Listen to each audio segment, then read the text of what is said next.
serás testigo de la verdad de Dios en La Voz de los Tiempos. Conoceréis la verdad y la verdad os hará libre. Juan 8:32. Nuestro canal La Voz de los Tiempos les da la bienvenida a todos nuestros oyentes, agradecidos por su sintonía. Un espacio para estudiar la santa palabra de Dios en su máxima expresión y comprensión posible. Hoy presentaré un tema, un estudio o más bien una doctrina muy bien conocida en el ambiente cristiano. Es más, no hay una sola iglesia, congregación o religión que no hable sobre este tema que voy a tocar. Claro está que algunos con diferentes puntos de vista o de interpretación. De hecho, esta doctrina ha sido objeto de muchas polémicas, controversias, discusiones y hasta ofensa y agresiones. Sin más presentación y preámbulo, la doctrina que vamos a estudiar en todo su contexto posible es la doctrina de el adventismo o el advenimiento, o mejor como se le conoce, la segunda venida de Cristo. Muy bien, antes de comenzar, aclaro.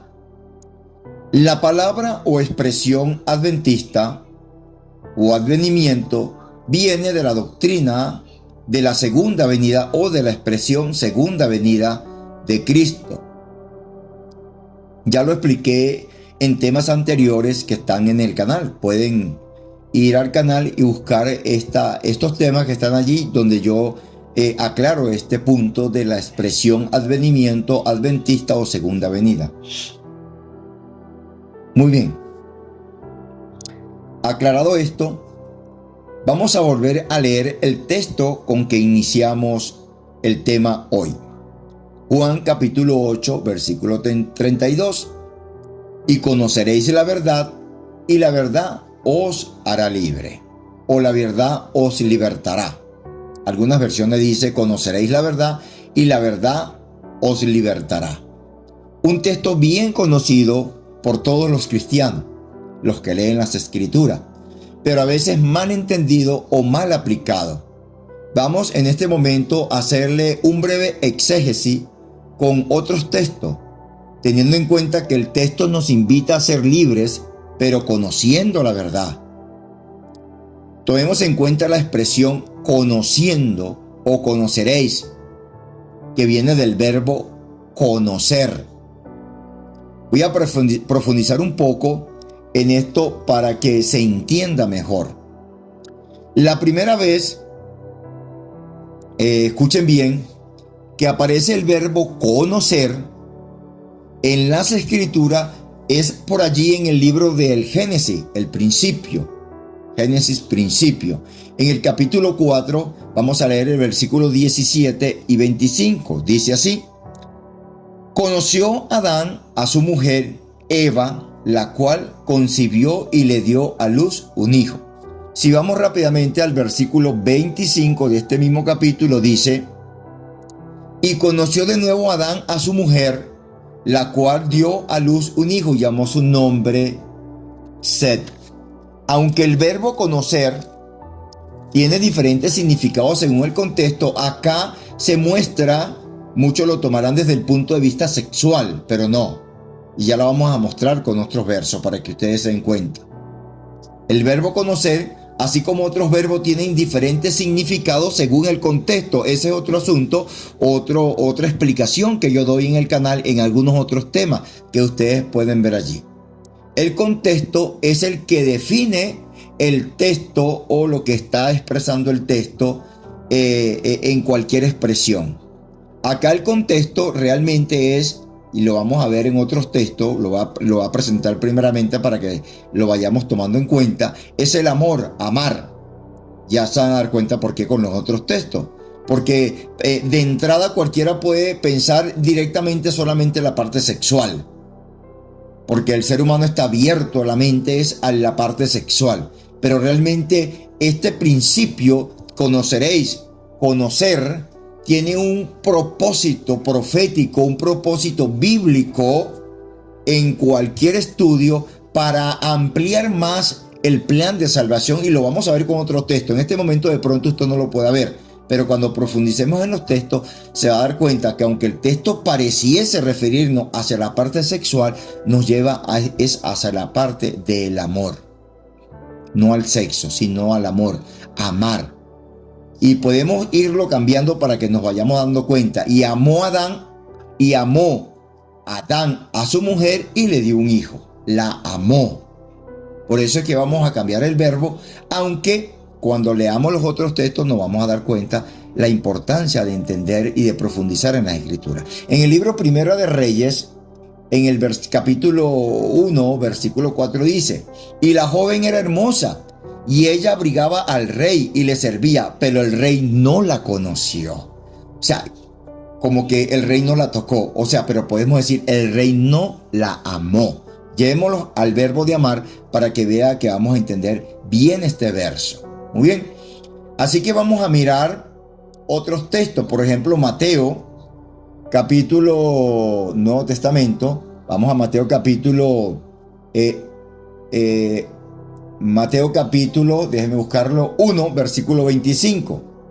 Dice: pero no la conoció hasta que dio a luz a su hijo primogénito y le puso por nombre Jesús. Pero no la amó. El verbo amar, que es conocer.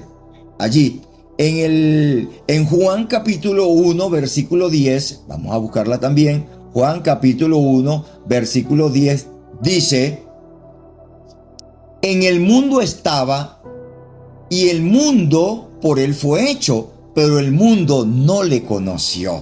Ahora cambiémonos al verbo amar y nos vamos a dar cuenta qué es lo que nos está dando el mensaje.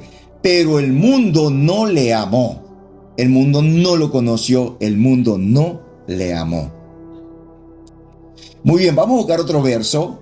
Segunda de Corintios, el apóstol Pablo, en Segunda de Corintios, capítulo 5, versículo 2, dice, versículo 21, dice: el que no conoció pecado, no amó el pecado, por nosotros lo hizo pecado, para que nosotros fuésemos hechos justicia de Dios en él. El que no amó al pecado, porque Jesús no conoció pecado, o sea, no lo amó. Vamos a Primera de Juan, que nos los aclara más.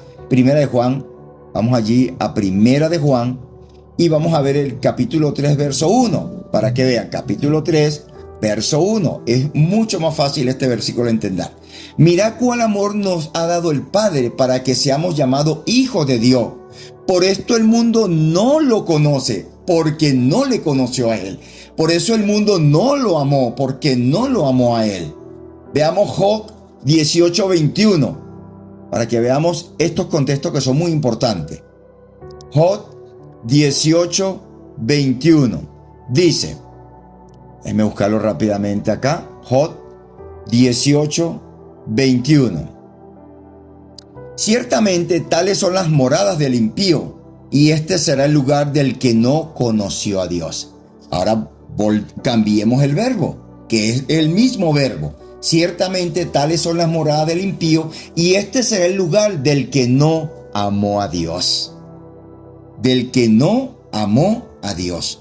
Miremos lo que dice en Juan capítulo 21, 15 al 17. Y aquí se va aclarando este tema, esta parte del tema, porque el tema va a ser bastante extenso y vamos a tratar de hacerlo en 2 grabaciones.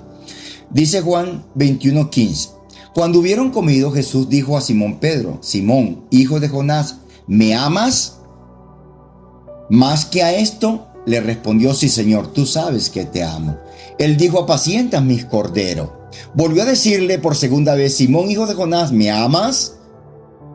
Pedro le respondió: sí, Señor, tú sabes que te amo. Le dijo: pastorea mis ovejas. Y le dijo por tercera vez: Simón, hijo de Jonás, ¿me amas? Pedro se puso triste que le preguntase por tercera vez: ¿me amas? Y le respondió: Señor, tú lo sabes todo. Tú sabes que te amo. Jesús le dijo: apacienta mis corderos. Muy bien, ustedes recordarán, yo no sé si coloqué este texto por acá en mis apuntes, pero ustedes recordarán que cuando Pedro niega a Jesús, cuando estaban golpeando a Jesús, lo estaban juzgando, que lo agarraron preso, alguien se acercó y dijo, este andaba con él. ¿Y qué fue lo que dijo Pedro? No, no, no, mujer, estás equivocada. Yo no lo conozco. ¿Se dan cuenta? No lo conozco. Yo, amar, conocer, el verbo en el contexto de este estudio es idéntico, es igual. Pedro, ¿me amas? Jesús, Pedro dijo, no lo conozco, yo no lo amo, yo no lo sigo. Muy bien, vamos a leer otros textos que nos van a aclarar más este asunto. Juan 17:3, un texto muy, pero muy conocido por todos. Juan 17:3 dice, vamos a verlo. Ajá, muy conocidos por todos. 17:3.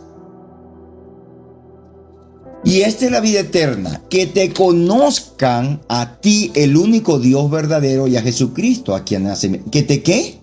Que te conozcan.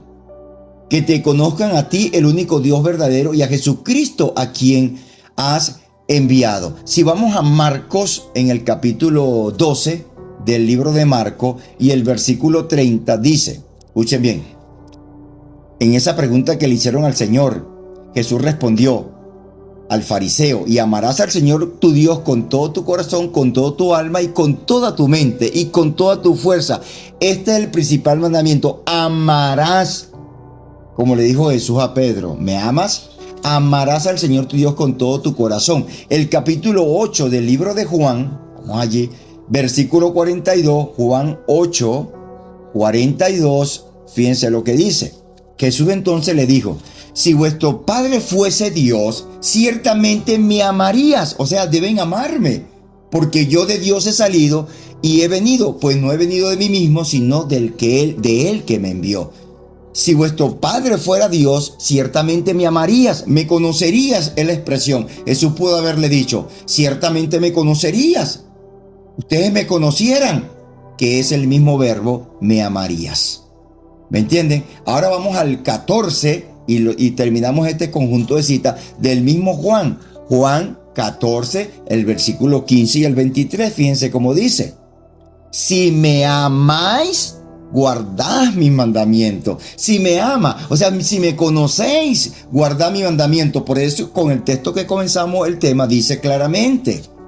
Y conoceréis la verdad, amaréis la verdad y la verdad os hará libre. Leemos el versículo 23. Miren lo que dice el versículo 23 de este Juan.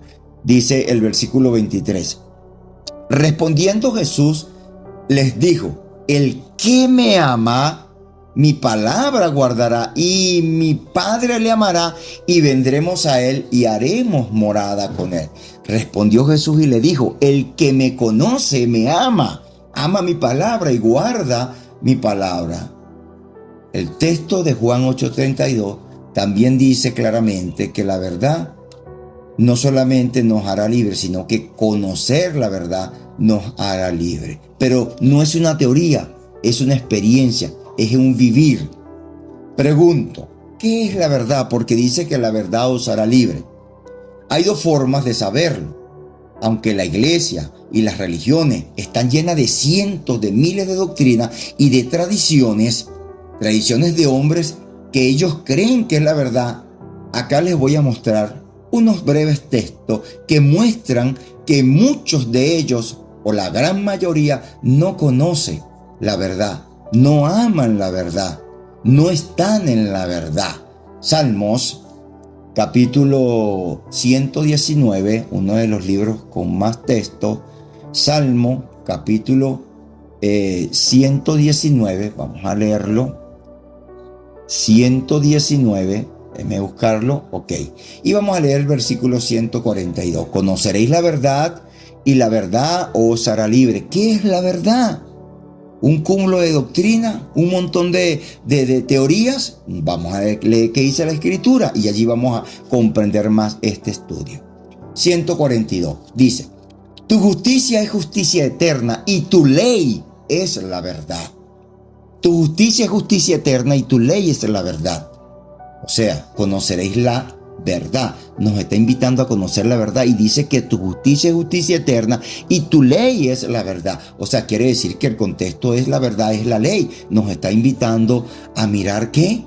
A mirar la ley. Si leemos el versículo 151 de este mismo capítulo 119, dice lo siguiente: cercano estás tú, oh Jehová, cercano estás tú, y todos tus mandamientos son verdad. Ahí está la verdad. Su ley es la verdad. Pero si nosotros vamos a buscar un contexto mucho más completo de este versículo, le estamos haciendo un exégesis a Juan 8:32, nos vamos al Nuevo Testamento, a Juan capítulo 14, un texto muy conocido por todos también y muy sencillo, y el versículo 6, como dice, Jesús los dijo: yo soy el camino y la verdad y la vida. Nadie viene al Padre sino por mí. Fíjense lo que dice Jesús.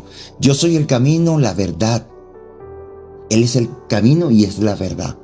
¿Qué es lo que dice Juan 8:32? Conoceréis la verdad. O sea, amaréis la verdad. Conoceréis a Jesús. Amaréis a Jesús.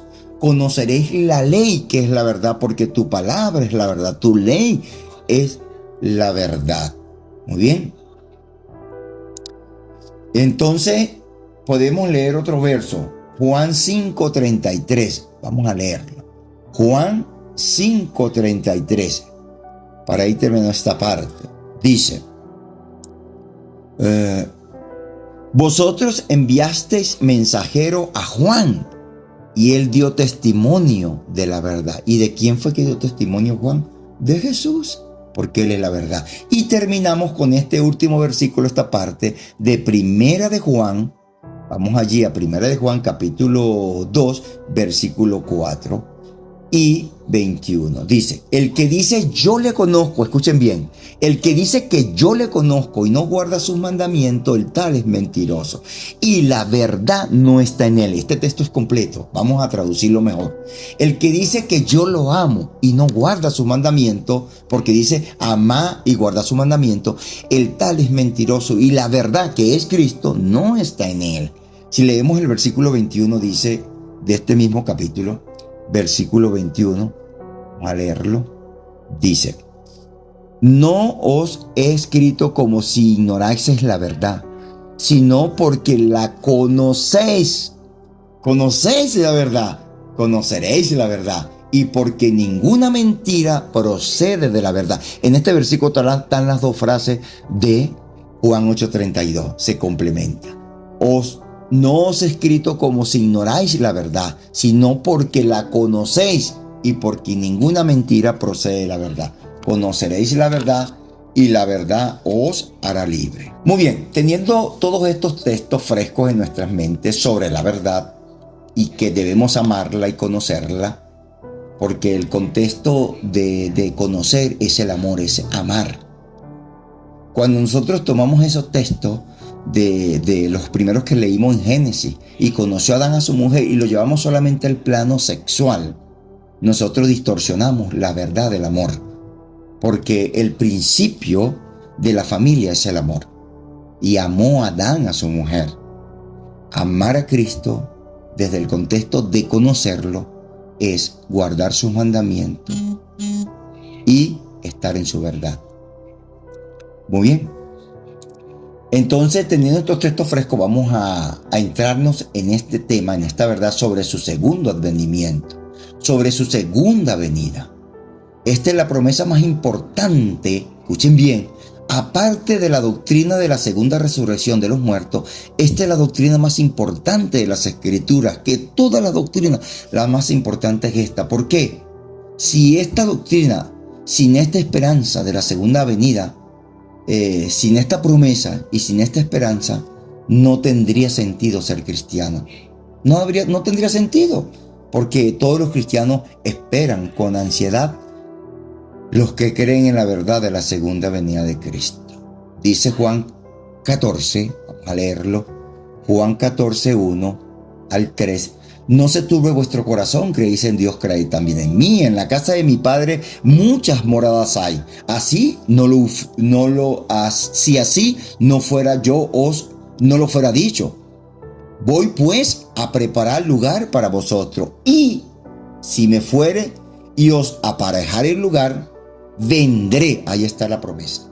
Vendré otra vez y os tomaré a mí mismo para que donde yo estoy, vosotros también estéis. Allí está la promesa de su segundo advenimiento. Y en el libro de Hechos, en el capítulo 1, versículo 10, dice esto: y estando ellos con los ojos puestos en el cielo, entre tanto que él se iba, y aquí se pusieron junto a ellos dos varones con vestiduras blancas. ¿Y qué dijeron? Los cuales también les dijeron: varones galileos, ¿por qué estás mirando al cielo? Este mismo Jesús que ha sido tomado de vosotros al cielo, asimismo vendrá como le habéis visto ir al cielo. Ahí está otra vez la promesa de que Él va a regresar. Y el libro de Apocalipsis, capítulo 1, versículo 7, nos dice: he aquí viene con las nubes, vendrá con las nubes, y todo ojo le verá. O sea, ahí está otra vez la promesa de su segundo advenimiento y muchas cientos de citas más que hablan de la promesa de su advenimiento. ¿Saben? Mis apreciados oyentes, esta promesa quedó latente en los corazones de sus discípulos. Y no solamente en los corazones de sus discípulos, sino de todos aquellos que se han convertido al evangelio y al cristianismo, han abrazado este mensaje y esta verdad. Y han pasado cientos de años. Pero antes de morir, cada uno de estos fieles discípulos, cada uno de ellos, dejó el legado a otros, y estos a otros, y a otros, hasta que nosotros también recibimos este legado, este testigo. Pero el enemigo de la verdad, les comento, no se iba a quedar tranquilo con semejante promesa, e hizo su obra de maldad y de confusión. Y aunque el testigo se fue pasando de generación en generación, fielmente muchos se dejaron engañar. Por ejemplo, en la Edad Media, en la gran supremacía papal de los 1260 años de la profecía, se borró casi por completo del mapa esta verdad de la segunda venida de Cristo. Se enseñó que las personas al morir iban al cielo donde el Padre, si eran buenas, si eran creyentes, si eran cristianas, y cumplían con todas las normas y tradiciones de la autoridad eclesiástica de la iglesia de aquel entonces. Y si no era así, se iban para el purgatorio. Si no cumplían estos requisitos, se iban a una doctrina que se inventó, que era el purgatorio. Y que a través del pago de indulgencia, ustedes pueden buscar la historia de Techel, el monje o el sacerdote Techel, cómo vendía las indulgencias por Inglaterra, Alemania, Francia, por todos estos países, Italia. Por medio de las indulgencias, del pago de las indulgencias, y por algún familiar vivo que hacía las misas, podían salir del purgatorio, ir al cielo, donde San Pedro. O sea, ir al cielo. Y de esta manera la iglesia popular de aquel entonces alcanzó un dominio total y una gran riqueza económica en la parte económica, porque eran costosísimas esas indulgencias. Llegaron a venderse indulgencias hasta pecados sin que no se habían cometido. Habían personas que compraban indulgencias para cometer adulterio, especialmente para cualquier engaño, para cualquier hasta robo, y especialmente en la parte del adulterio, de la parte sexual. Compraban indulgencia para poder pecar y las compraban como un salvoconducto por si ellos, para cometer sus pecados y entonces no ser condenados y no ir al purgatorio. Esto está en la historia, esto no es invento. Ahora, otros mal llamados cristianos, disculpen la expresión, mal llamados cristianos, y ya van a ver por qué les digo mal llamados cristianos, enseñan casi lo mismo que estas doctrinas de la iglesia popular de aquel entonces, de la Edad Media. Uno, que los muertos cristianos buenos van al cielo. Ok, perfecto. Y los malos, los no convertidos, se van al infierno. Decía casi parecida esta mal doctrina, porque en la doctrina de la iglesia popular de la Edad Media, la iglesia romana, de los papas, enseñaban que podían salir del purgatorio a través de las indulgencias, a través del pago de misa, pero aquí no. Entre estos cristianos, la gran masa de cristianos creen que hay un infierno y que los malos van al infierno y no salen de allí. De allí no lo saca nadie, ni misa, ni indulgencia, ni nada. Arden eternamente. Y el bueno va para el cielo. También hay otra doctrina que se enseña el rapto secreto, que enseña el rapto secreto, que la iglesia va a ser levantada, son raptadas, y que ya se está, desde hace años, está viendo el rapto secreto. ¿Qué es el rapto secreto? Un día les presento unas doctrinas de esta para que ustedes vean, que es que la gente se desaparece y se va y que se la está llevando el Señor. Bueno, gracias a Dios que todo esto es mentira, es falso. Todo esto lo inventó el diablo usando a los hombres para anular la fe, escuchen bien, de la verdad de la segunda venida de Cristo. La esperanza más grande del cristiano. Lógico, escuchen bien, si los muertos van al cielo, los buenos, los malos ya van al infierno, y si se está llevando a cabo un rapto y Dios se está llevando a su pueblo a través de un rapto, entonces, ¿qué es lo que hacen estas doctrinas? ¿Qué es el propósito principal de esta doctrina? Anular la segunda venida de Cristo. Porque ¿qué va a hacer Cristo a la tierra? ¿Qué va a hacer con venir por segunda vez? Si ya todo el mundo se fue, ya los muertos se fueron. Los muertos ya están con él allá, ¿para qué lo van a buscar? Y los malos ya están en el infierno ardiendo, ya se están llevando el juicio. O sea, todo esto anula la doctrina del juicio y del pago a cada uno según sea su obra, y anula la segunda venida de Cristo. Toda esta era la intención del diablo a través de esta falsa doctrina. Muy bien.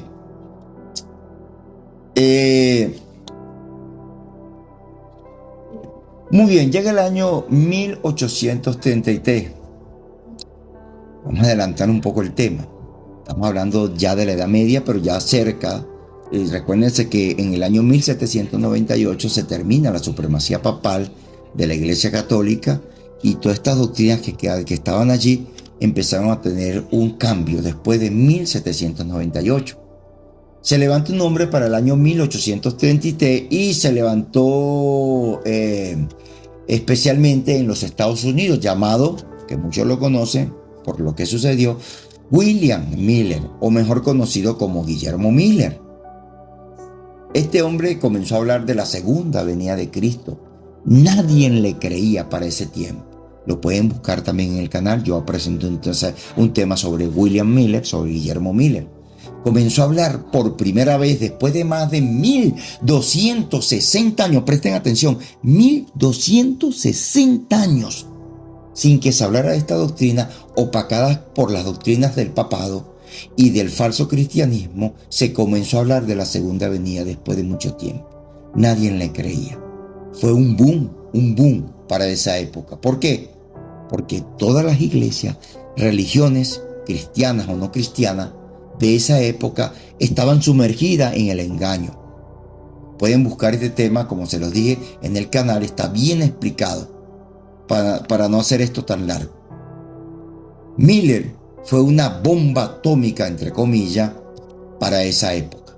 Tanto así que cualquiera que aceptase o aceptaba, creyera en la enseñanza de Miller sobre la segunda venida de Cristo, porque él le colocó esta fecha profética, cualquiera que fuera a las reuniones de Miller y aceptase esta doctrina de la segunda venida de Cristo, porque era considerado una falsa doctrina en aquella época, eran echados, sacados, borrados de sus iglesias. Ahí está la historia. O congregaciones. Hubieron pastores, familias enteras que fueron sacadas, miles de personas sacadas de sus iglesias. Y de hecho que había muchas iglesias que había en ese tiempo. Por cierto, había muchas iglesias, como por ejemplo, menciono algunas: metodistas, bautistas, anglicanas, luteranas, calvinistas, católicas, etcétera, etcétera. Y de todas estas iglesias estaban sumergidas en el error y no tenían la verdad de la segunda venida de Cristo. Por eso se levantó Miller a predicar eso. Y todos los de estas iglesias que comenzaron a creer en Miller, en la doctrina de la segunda venida, del adventismo, de la venida, fueron echados de sus iglesias. Y nace con Miller los adventistas milleristas o los milleristas adventistas. No olviden que la palabra adventista o viene de advenimiento o de segunda venida. No tiene que ver de una religión como tal. Muy bien. Así como lo escucha, los adventistas los adventistas, pero no eran del séptimo día. No los adventistas del séptimo día que conocemos ahora. Claro que los adventistas del séptimo día fue el resultado prácticamente de la continuación de los adventistas mileristas, ya van a ver por qué, o de los adventistas del primer día, porque a ellos se les conocía a los adventistas del primer día, ya que ellos guardaban, como todas las demás religiones de esa época, el domingo como día, el primer día de la semana como día de reposo, porque este era otro engaño que hemos hablado en el canal y que también vamos a tocar un tema más sobre esto. Otro engaño que el enemigo había traído para esa época y que había sido aceptado por todas las religiones prácticamente a través de la Iglesia Católica. Resulta ser que Miller se enfocó en el estudio profético que enseñaba o señalaba los eventos que indicaban la segunda venida de Cristo. Miller se dedicó a estudiar los eventos proféticos que señalaban y están en el canal. Por eso les digo, vayan al canal y busquen estos temas para no hacer tan largo. Allí les muestro cómo Miller se enfocó en estos eventos y esto le dio como resultado una fecha y vino lo que se conoce el chasco. Miller pasó por alto. ¿Cómo lo pasó por alto? No lo sabemos, pero lo pasó por alto. Lo que dice Mateo capítulo 24, justamente el tema sobre la segunda venida de Cristo. Mateo capítulo 24, versículo 37 y 38, 37 y el 36 también.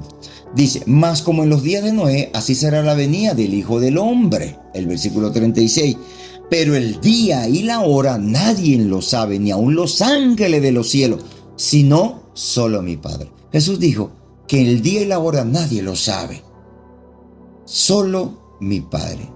Aunque es cierto, la verdad de la segunda venida de Cristo y el lema de Miller, de Guillermo Miller, y todo cristiano, es decir, que Cristo viene por segunda vez, viene pronto. El error que él cometió fue colocarle fecha y pasó por alto este texto. Ponerle fecha a esta venida.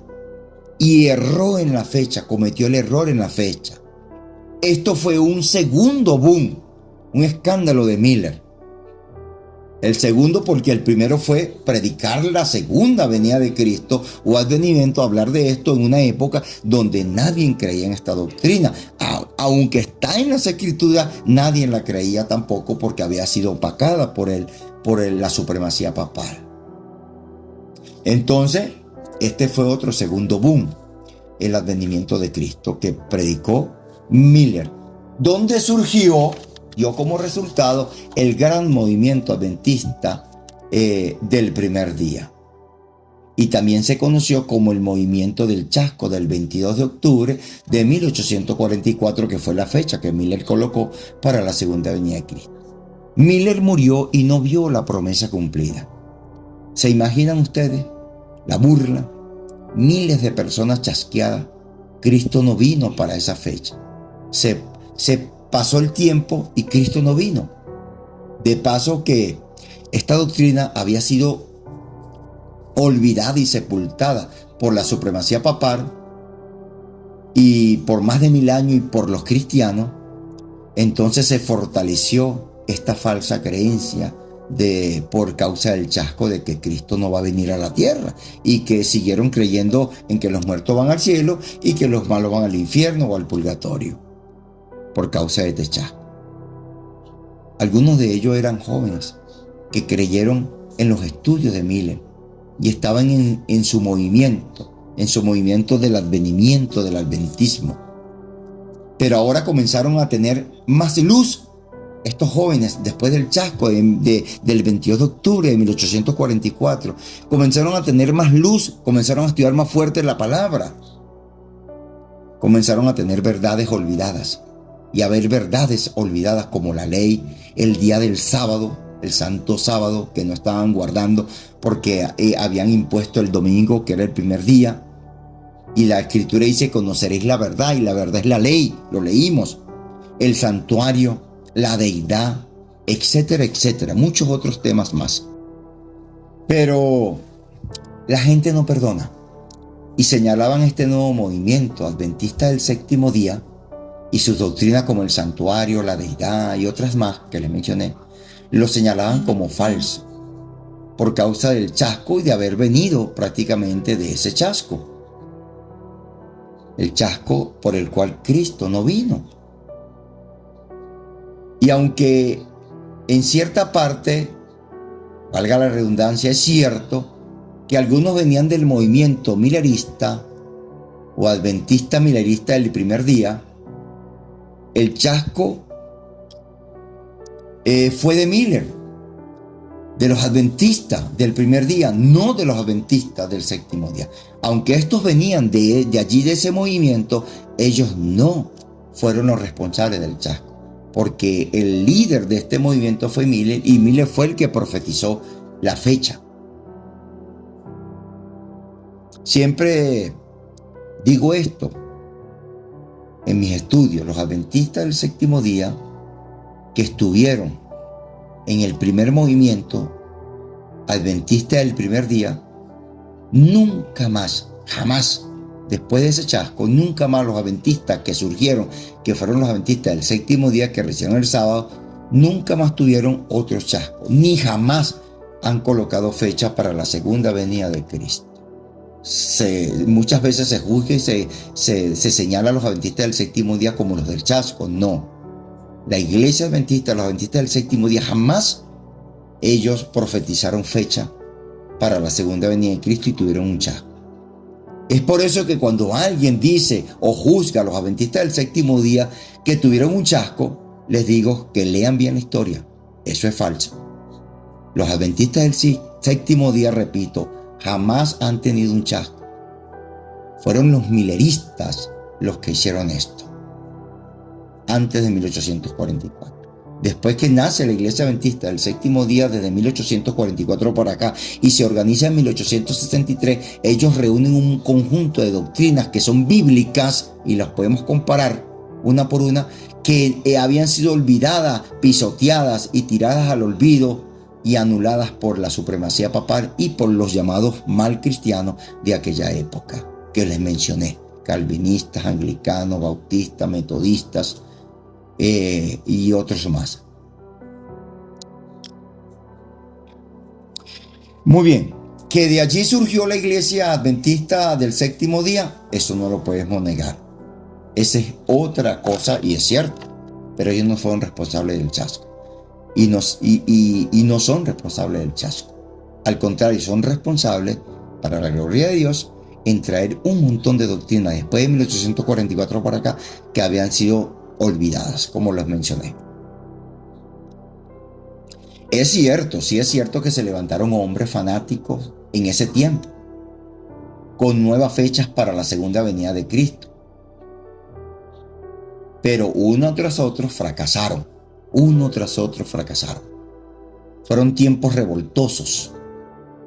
Pero los adventistas del séptimo día no. Ellos se aferraron al texto. Ni el día ni la hora, nadie lo sabe.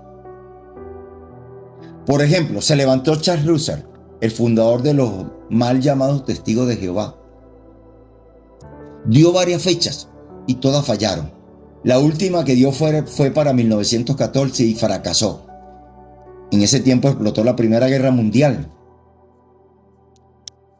Y entonces cambió su tesis con el tiempo y enseñó la tal parusia, que la pueden buscar.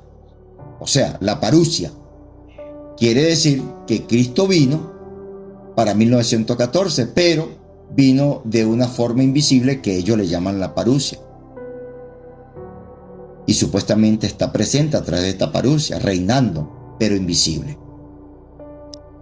Y muchos le creyeron.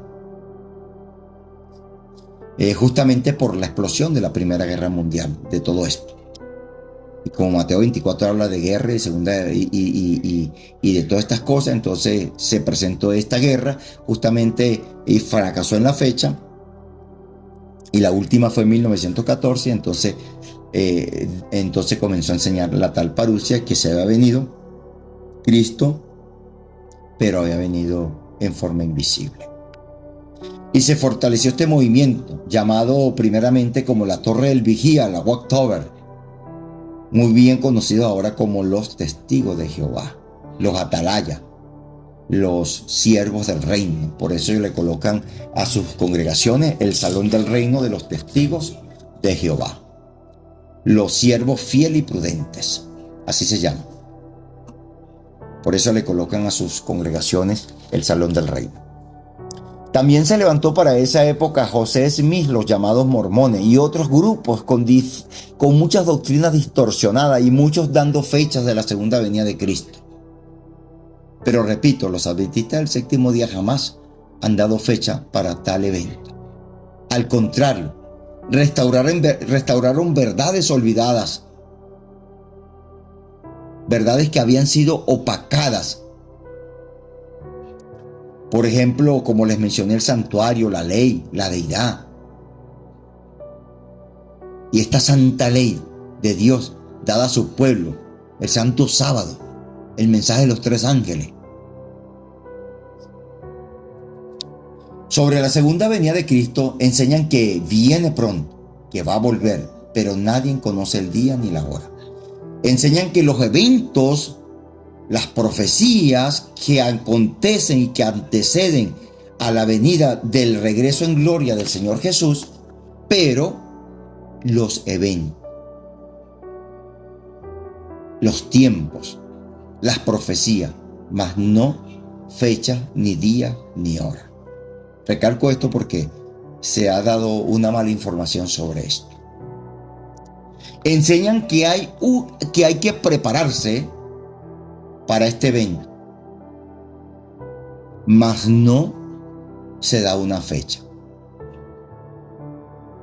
Así que en un próximo tema hablaré de los eventos, de los tiempos y cuán cerca está este acontecimiento que a muchos los va a tomar de sorpresa.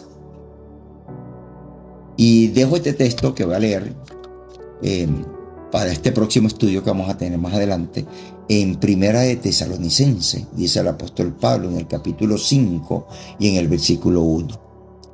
Dice: pero acerca de los tiempos, de las ocasiones, no tenéis necesidad, hermanos, que yo os escriba. No hay necesidad, porque vosotros sabéis perfectamente que el día del Señor, de la segunda venida de Cristo, vendrá así como ladrón en la noche. Y dice el versículo 4, fíjense: mas vosotros, hermanos, no estáis en tiniebla para que aquel día os sorprenda como ladrón. Dice que viene como ladrón en la noche. Este es un contexto que vamos a estudiar en el otro tema, no lo voy a decir hoy, porque es interesante, porque pareciese que hay una contradicción, porque dice Pablo que él vendrá como ladrón en la noche, y el ladrón, uno no sabe cuándo viene el ladrón, pero dice después: mas vosotros, hermanos, no estáis en tiniebla para que aquel día os sobrecoja como ladrón. ¿Por qué? Porque todos vosotros sois hijos de luz e hijos del día, no somos de la noche ni de las tinieblas. Muy bien, hasta otra oportunidad, muy pronto. Que el Eterno te bendiga y ponga su paz en ti. No olvides suscribirte al canal, activar la campanita, dejar tus comentarios, dejar tus preguntas y darle like. Muchas gracias.